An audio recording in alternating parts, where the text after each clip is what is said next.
when Square Enix showed off that tech demo of Final Fantasy VII run on the PS3 back in 2005, and when the Final Fantasy fandom started calling out for a remake, here we are 15 years later, and that remake is a real thing and it's out.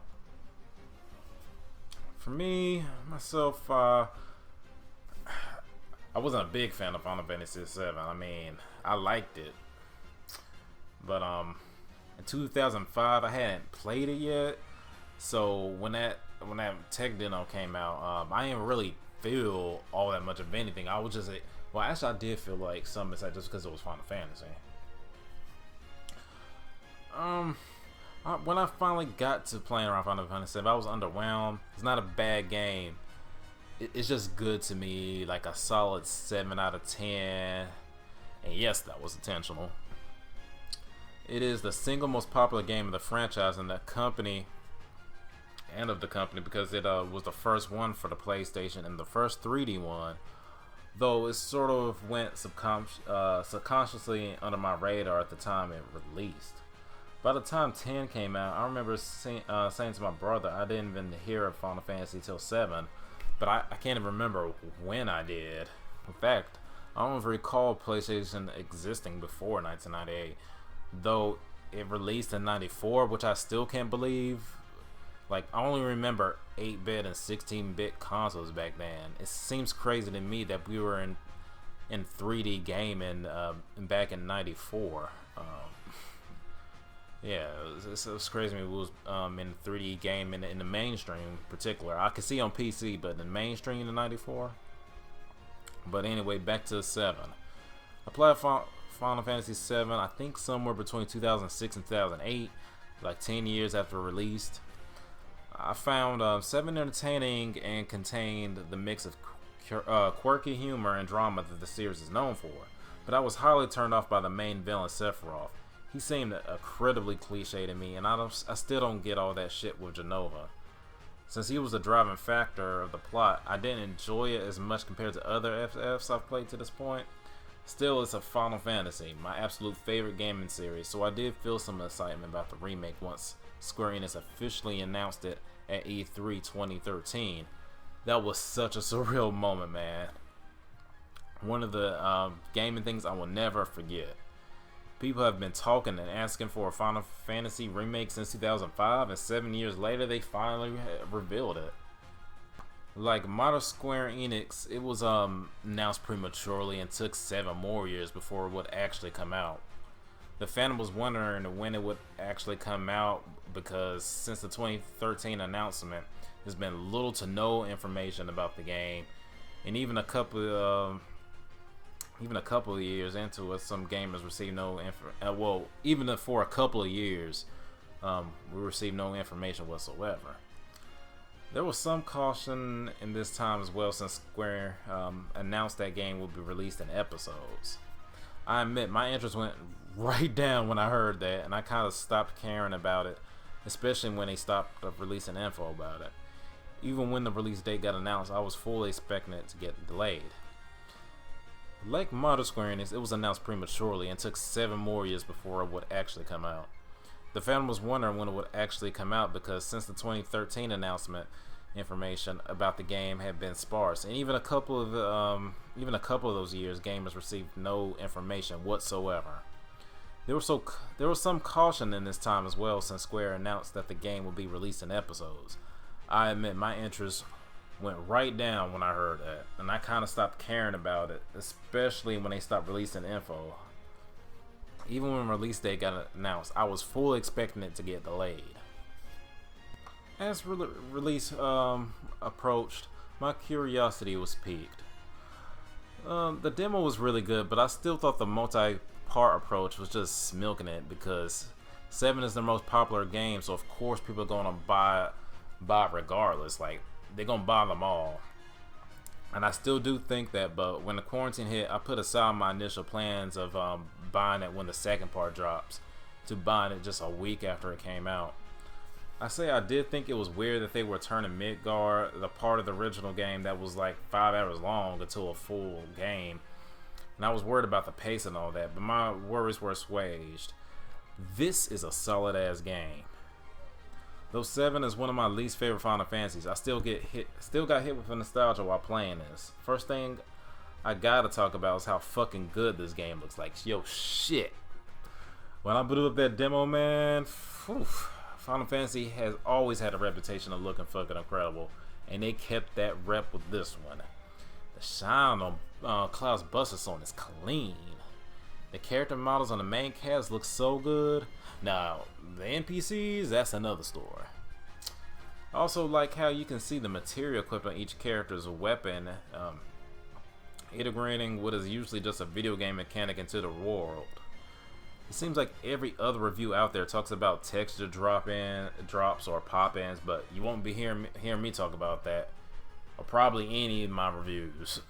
Those are things I never noticed. Like, I just don't see. Even when I'm watching those reviews and they show examples, I'm like, so what am I supposed to be seeing wrong here? Like, I don't see anything wrong. What am I looking at? If you came here expecting me to talk about that, I won't. Moving on from the... Actually, no. Let me not move on from the graphics yet. I do want to just touch on... well, it's obvious because there was like a whole 20-year gap between the original and this one. Like, a whole, 3 generations in between. But... yeah, the animations are so much clearer and smooth. You get a lot more detail in this than you ever did back in the original in '97. Alright, now I'm officially moving on from the graphics. So, let's dig into the story. Considering the Midgar section in the original was about 5 hours long, they made so many changes to the story this time around. We're given a lot more character interaction for everyone and backstory for some NPCs. The one that stood out to me most was Jesse of Avalanche.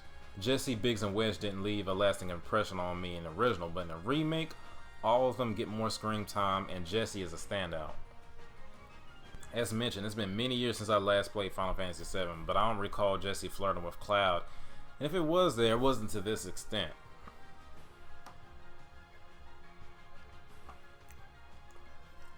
Her banter during the bombing mission was cute in the demo. I didn't notice while playing the demo, but Jesse sounds like Futaba, like a lot. Let me come find out that they have the same voice actress. I like Jesse's personality so much in this game. I was like, Cloud, forget Tifa and Aerith, go with Jesse. We even got some backstory for her. In the segment where you go to her house, we find out that her father was an employee at Shinra, but got in an accident and resulted in him getting Mako poisoning. Or is it? Was it Mako? No, it was Mako. Yeah, getting Mako poisoning, so he's in a catatonic state. Jessie was also an actress before she moved to Midgar. There was some, man, there was a lot of darkness underneath that lighty exterior of hers. Oh man, and just, when she died during a platefall, I wanted to cry. I felt nothing when Biggs and Jesse died in the original, but here, when I got to know them, especially Jesse, that shit hurt. Just a couple of changes I didn't like about the story. I didn't like that Square made Shinra cause the explosion at the Mako reactor to be bigger than it was supposed to be. It took the responsibility of the civilian casualties away from Avalanche. I think they were going for some corporate move to make it seem like a terrorist attack from Wuta through Avalanche, so they could restart a war and get a Mako reactor in Wuta, but they didn't really emphasize that in the story, really. Also didn't like how many extra Cloud headaches there were. They were in the original, but not nearly as much as they were in this one. I'm surprised the characters didn't ask if Cloud had a serious problem, given how often it happened. Actually, boy. The biggest problem I had with the story, though, was the inclusion of the Whispers. Oh my gosh, these things are so bad. They come out of nowhere and disrupt the flow of the story without any explanation whatsoever until the very end of the game, which results in that overly long final battle and that dumb alternate universe changing time-life crap ending. That shit wasn't needed, and I haven't seen a fan yet that actually liked it. Alright, now that I got the negatives out of the way, back to focusing on the positives. So I really love the wall market portion of this remake. Wall Market looked so gorgeous and grunge. This was my most anticipated part of the remake, and it held up. I was only disappointed that I couldn't sit in the chair at the Korean barbecue spot and say that I've had better dog food. The squad minigame was fun, and the quest to get an invitation was cool too. I wonder if on a second playthrough if I'm able to get Chuckable Sam to give me the audition. I lost a coin toss, so I had to go to the massage parlor. Like a lot of others, I was curious how the cross-dressing scene would turn out in this game. Square did not shy away from a lot of the weird shit in the wall market, and this was one of those times. They did remove the hot tub scene, probably for the better, but I liked how the cross-dressing scene was done. It was so extravagant over the top, and switching perspectives between Cloud and Aerith was cool too. This was actually very different from what I remember in the original.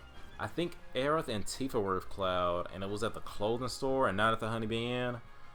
On my first playthrough, I thought the dress you got was fixed, like there was only one, until I saw clips in other people's reviews that had completely different dresses than I did. I wish I hadn't watched those reviews though, because that would have been a nice surprise once I replayed it. I'm not sure what triggers what dress you get, but I assume it depends on how well you do during the music rhythm minigame. I definitely am aiming for a better one, because the basic black and gray one I got was honestly kind of ugly to me. Cloud would have not been turning heads in that shit. The battle system in 7 is top ace. Now, I am still disappointed that they went with an action-based system, but it's primarily because of the reason why they did it. Persona 5 sold gangbusters, and even their own title, Octopath Traveler, did good with turn-based systems. I'm not seeing where these people who played turn-based RPGs in the 90s and 2000s saying that they refuse to play them now. This action-based battle system is some really good shit though. Attacks definitely have a weight to them, and each character feels completely different from the next, unlike in the original where everyone feels like freelancers with just different limit breaks. The combat is easy to grasp and takes time to master. Even on normal mode, you will get checked quick by enemies if you just carelessly press the square button without thought.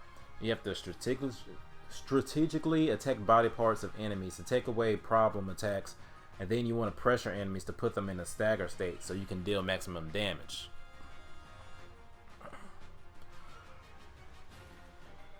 All the characters feel good to play, but at first I wasn't sure how to use Aerith. I got used to her, but I didn't make full use of her abilities until the end of the game, where I used her ward ability for the first time.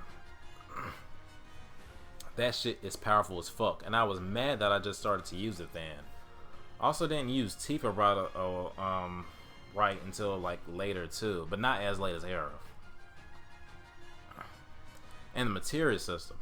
The Materia System was my least favorite progression system in all the Final Fantasies up until now.